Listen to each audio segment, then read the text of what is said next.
বাড়িলতি রাজকচুর পরিচর্যা কিভাবে বাড়িলতি রাজকচুর পরিচর্যা করবেন। প্রিয় দর্শক, আমি মোহাম্মদ আসাদ আলী, গ্রাম তালশো পোস্ট এবং থানা বড়াইগ্রাম, জেলা নাটোর। দেখেন এই যে বাড়িলতি রাজকচুর পাতাগুলো সাধারণত মারা গেছে। এই হলুদ পাতাগুলো আমরা সাধারণত এভাবে কিছু আগাছা রয়েছে, এই ঘাসগুলো আমরা পরিষ্কার করে দিচ্ছি। দেখেন, আসেন একটু লতি দেখেন,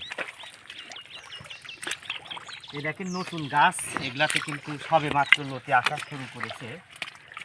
প্রিয় দর্শক, অনেকে আমাকে প্রশ্ন করে থাকেন আমি বাড়িলতি রাজকচু এক চাষি কিনা। প্রিয় দর্শক, আমার সাধারণত তিনটা পরিচয় রয়েছে। প্রথম পরিচয়, আমি একজন মনোবিজ্ঞানের প্রভাষক। দ্বিতীয় পরিচয়, আমি একজন বাড়িলতি রাজকচু এক চাষি।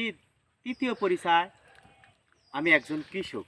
যেহেতু বাংলাদেশ কৃষি নির্ভর অর্থনীতি, শতকরা ৮০% লোক প্রত্যক্ষ এবং পরোক্ষভাবে কৃষিকাজের সাথে সম্পৃক্ত, তাই আমরা যেহেতু সবাই উপযোগী চাষাবাদ বাড়িলতি রাজকেই বুঝিয়ে থাকি, তাই আমরা সবচেয়ে বেশি চাষ করে থাকি বাড়িলতি রাজকচু এক। প্রিয় দর্শক, আসেন আমরা একটু বাড়িলতি রাজকচুর ক্ষেতটা দেখাই।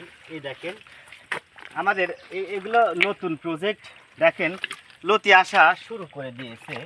এই দেখেন লতি মোটামুটি ১ হাত ১.৫ হাত করে লম্বা হয়েছে। প্রত্যেকটা গাছে কিন্তু প্রচুর পরিমাণে লতি আছে। সব গাছে আপনি একটু লতি দেখেন, সব গাছে পর্যাপ্ত পরিমাণে লতি রয়েছে। প্রিয় দর্শক, তো যাই হোক, ভালো থাকবেন, সুস্থ থাকবেন। ভিডিও যারা ইউটিউব চ্যানেল থেকে দেখবেন অবশ্যই চ্যানেলটি সাবস্ক্রাইব করে রাখবেন।